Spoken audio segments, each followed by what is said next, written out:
Invite কার্ডের মধ্যে তেল, সিঁদুর আর হলুদের টিপ কেন দেয়, কেন ফোঁটাটা কেন দেওয়া হয় সেটা তোমরা কি জানো? তোমরা জানলে অবশ্যই আমাকে কমেন্ট করে জানিও। তো আমি সবসময় দেখি সব নিমন্ত্রণ কার্ডের মধ্যে তেল আর সিঁদুরের ফোঁটাটা দিতে, কেন দেয় সেটা কিন্তু আমি জানি না। সো হ্যালো এভরিওয়ান, আমি ববিতা, আমার আরেকটি ব্লগে তোমাদের ওয়েলকাম। এখন বাজে 1টা, আর এখন কিন্তু আমি যাচ্ছি একটা দোকানে। জানো তো, সামনেই যেহেতু ছেলের মুখে ভাত, তার জন্য কিছু কাঠ ছাপাতে দিয়েছি।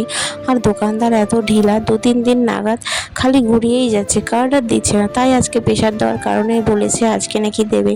তাই এখন বাজে 1টা নাগাদ, আর আমরা বেরিয়ে পড়েছিলাম কার্ড আনার জন্য। আর দোকানে চলে আসি, দোকানে এসে দেখি কার্ড সম্পূর্ণ কমপ্লিট। তো যাই হোক, দেখো একটু শান্তি লাগলো, খালি খামের মধ্যে ভরে দেয়নি। যাই হোক, তাতেও চলবে, বাড়িতে নিয়ে গিয়ে আমরা ভরতেই পারবো।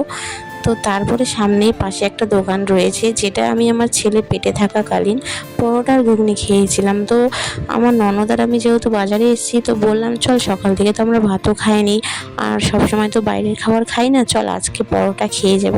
তো ও না রাজি হয়ে গেল। তারপরে আমরা চলে আসি দোকানটায়।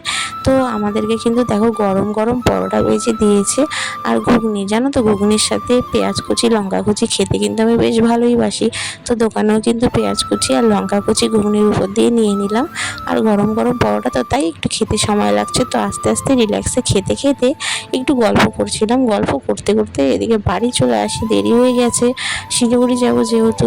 আর এদিকে দেখতেই পাচ্ছ, স্নান করে পুজো দিয়ে আমি বসে পড়েছি কার্ডের মধ্যে হলুদ আর সিঁদুরের টিপ দেওয়ার জন্য। যাই হোক, এটা যেহেতু দিতে হয়, কেন দিতে হয় সেটা তো জানি না, সেটা তোমরা বলবে। তবে দিতে যেহেতু হয়, তার জন্যই কিন্তু দিতে বসেছি।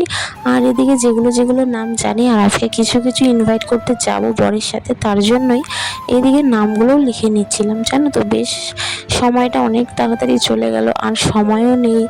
আর ইনভাইট করবোই বা মানুষকে কবে, তার জন্য বললাম আজকে আর দেরি করবো না, আজকে চলো তুমি আর আমি ইনভাইটটা সেরে আসি।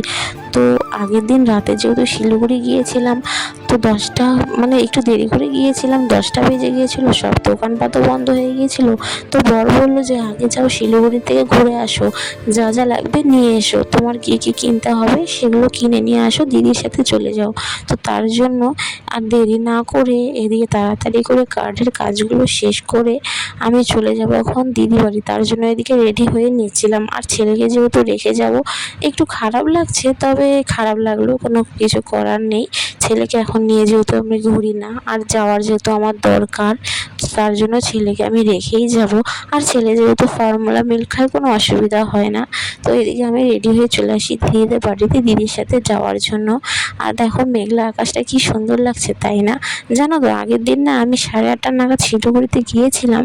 তো বেশি কিছু কিনতে পারিনি, তার মধ্যেই 10টা, 10:30টার মধ্যে দোকান টোকান সব বন্ধ হয়ে যাচ্ছিল। আর এত পরিমাণে বৃষ্টি হয়েছে শিলিগুড়িতে, তো কাদা জল ছিল, আর রাতও হয়ে গেছিলো, দোকানপাট সব বন্ধ হয়ে গেছিলো। তার জন্য শিলিগুড়িতে এসেই না আগে শাড়ি কালেকশানে ঢুকে পড়েছিলাম। শাড়ির কিছু কালেকশান দেখার পরে সেখান থেকে শাড়ি আর ব্লাউজ নিয়ে আমরা গোটা মার্কেট ঘুরছিলাম, কারণ অনেক জিনিস নেওয়ার ছিল আমার। আর তার মধ্যেও বাড়ি থেকে যেন তো খেয়ে আসিনি, বললাম না ওই যে 3টে পরোটা খেয়েছি দোকানে, ওটাই। তো তারপরেও না সন্ধ্যের পরে, সন্ধে লাগবে, তখন একটু একটু খিদেও পেয়ে গেছিলো। আর মার্কেটে আসলে, থানা মোড়ে আসলে কিন্তু আমি ঘুগনি চাট খাবোই। জানো তো, ঘুগনি চাট মানে অন্য কোথাও দেখলেও এই থানা মোড়ে যে ঘুগনি চাটের স্বাদটা, এটা যেন আর আমি কোথাও পাই না। তো আমি থানা মোড়ে আসলে কিন্তু ঘুগনি চাটটা খাই। তো তার জন্য এখান থেকে ঘুগনি চাট দুজনে খেয়ে নিয়েছিলাম। খেয়ে নিয়ে পুরো মার্কেটে ঘুরে তারপরে আবার সেখান থেকে আরেক জায়গায় যাব। তো এখান থেকে ভিডিওটা শেষ করছি আজকে। নেক্সট কোনো ভিডিওতে আবার তোমাদের সাথে দেখা হবে, আবার একটা ভিডিও শেয়ার করব তোমাদের সাথে। টাটা, বাই, ততক্ষণ।